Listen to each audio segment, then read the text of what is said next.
Unajua nacheka nini? Breaking news. Wakenya wamehack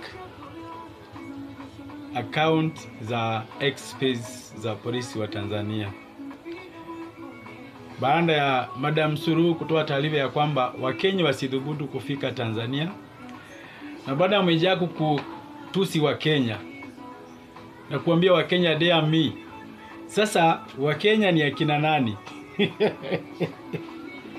Wakenya washaingia kwenye mitandao ya Tanzania na wakahack.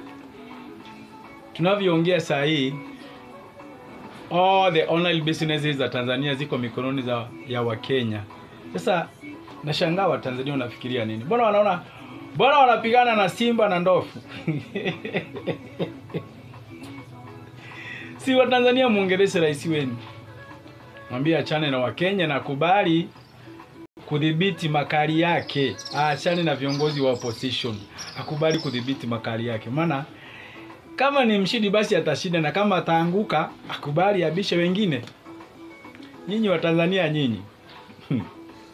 This is Africa Rising Star.